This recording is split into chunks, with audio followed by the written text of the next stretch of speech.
Yes, what would you like to ask our experts? Yeah, Joan? Well, I'm curious about the costuming. I mean, is this a traditional dress, or is this something that's come about more recently?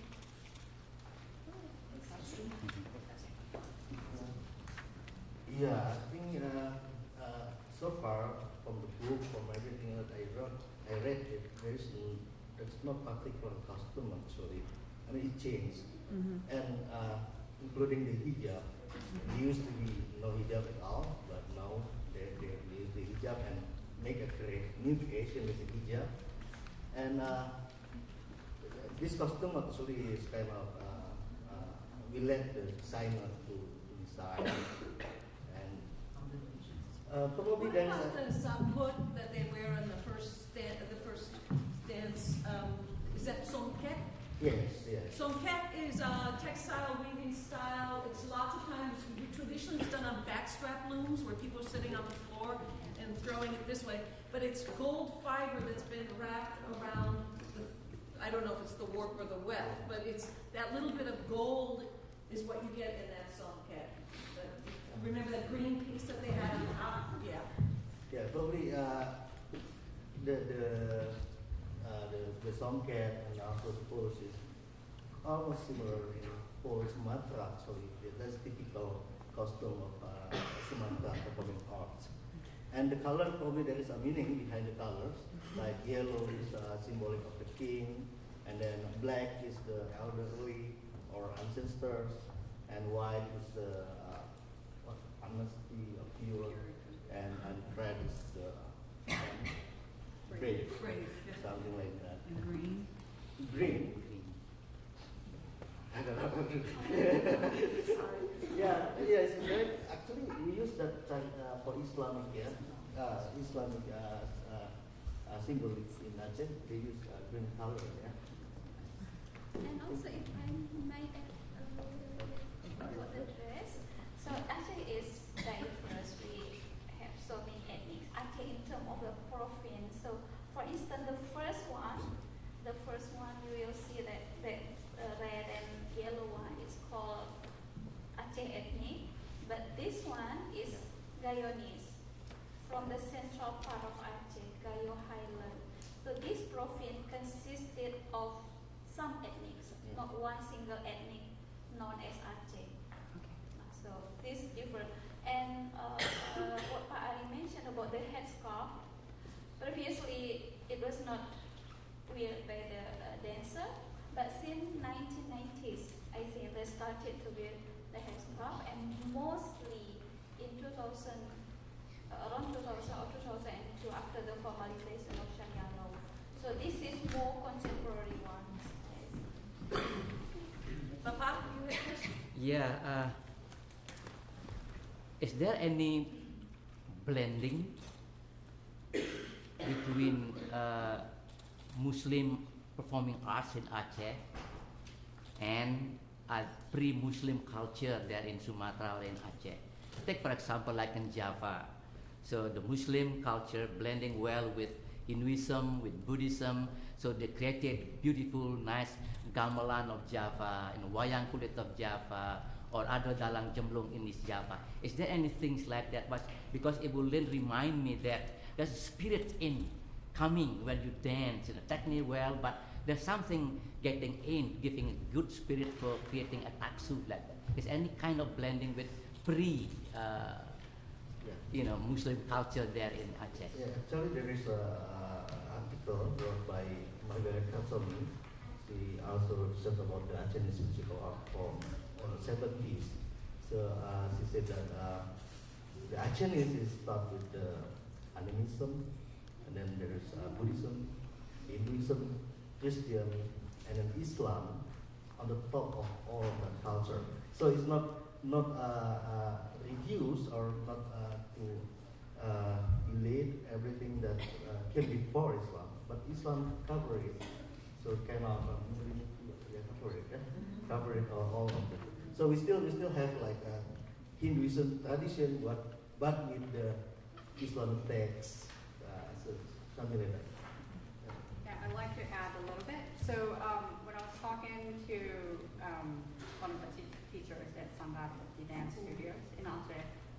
He mentioned to me how the percussive sound that they make to their body, so like body percussion.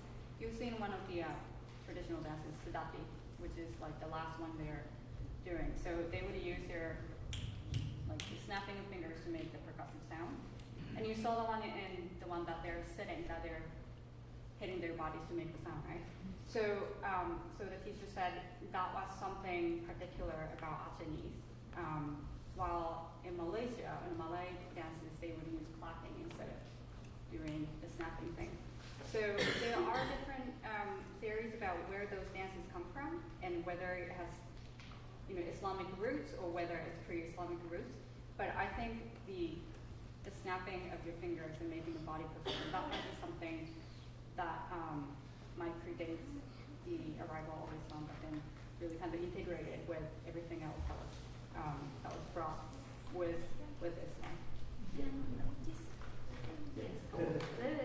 When you see someone, the kind of dance but performed by men, the words, the song, like sort of we do not understand the words.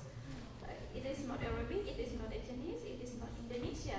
It might be something came from animism or something like that. Because Saman, it might be like shaman, but some say this is because the teacher or the choreographer of the dance is Sheikh Samania, but some say that's shaman. So you can see that this might be some influence of animism as well. Yes. Maybe, yeah, because Pak Made about blend.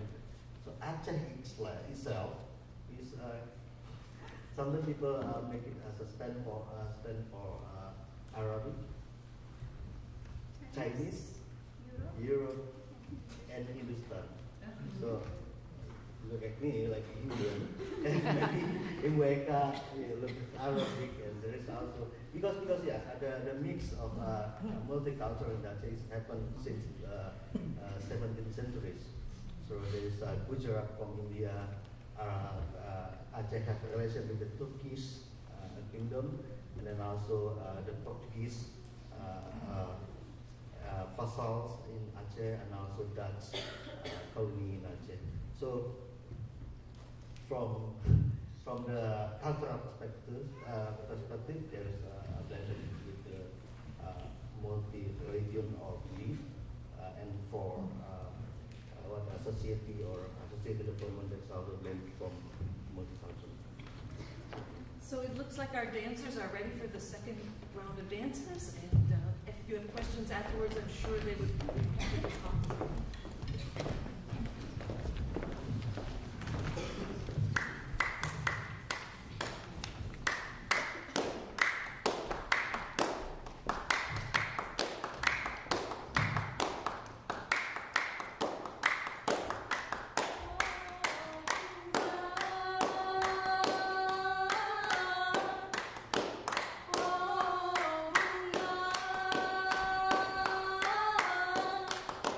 So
there's always